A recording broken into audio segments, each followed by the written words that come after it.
എന്തുകൊണ്ട് സെൻ പറ്റില്ല? വൈ നോട്ട് സെൻ? എന്റെ ഫാമിലിയിൽ തന്നെ ഫസ്റ്റ് ആയിട്ട് ബിൽഡ് ചെയ്ത ഒരു കസ്റ്റമൈസ്ഡ് കാറാണിത്. അത് സെന്നാണ്. ഇത് ചെയ്തത് ഗിരിശങ്കറാണ്. വരൂ, ഗിരിയാണ് വണ്ടി. അതെ, ഇവനാണ് ഇത് പണിതത്.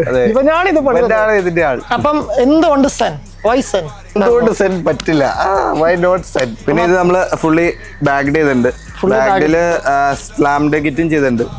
അതുകൊണ്ടാണ് നമ്മള് വീലൊക്കെ ഉള്ളിലേക്ക് കുറച്ച് കയറി നിൽക്കുന്നത്. ഇൻഡിക്കേറ്റർ ഒക്കെ ഉണ്ടല്ലോ. ഇൻഡിക്കേറ്റർ അല്ല, അത് പാർക്ക്. നമ്മൾ സ്കേർട്ട് പണിതപ്പം ചുമ്മാ പ്ലെയിൻ ആയിരുന്നു. അപ്പൊ നമ്മള് ഒരു ബോഡി ലൈനൊക്കെ കൊടുത്തിട്ട് നമ്മൾ എക്സ്ട്രാ ഒരു ലൈറ്റ് ഒക്കെ ആഡ് ചെയ്യും. കാര്യം അത് ഫങ്ഷണലാണ്, ഓടാത്ത കാര്യം. നമ്മൾ ചുമ്മാ വെച്ചേക്കുന്നതല്ല, അത് വർക്കാവും. അത് വെട്ടം കത്ത് ഭയങ്കര ബോർഡായി പോയി.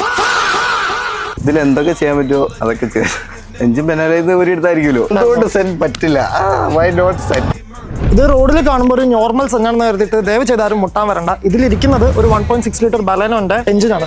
ഇത് 1.6ലേക്ക് നമ്മൾ സ്വാപ്പ് ചെയ്തേക്കുന്ന സെന്നാണ്. ബലേനോന്റെ എഞ്ചിൻ ആണല്ലേ? Baleno engine. എഞ്ചിൻ അവിടെ കിട്ടി. എഞ്ചിൻ പെനലൈസ് ഒരു എടുത്തായിരിക്കുമല്ലോ, അല്ലെങ്കിൽ പിന്നെ എന്തുകൊണ്ട് സെന്ന് പണിത്?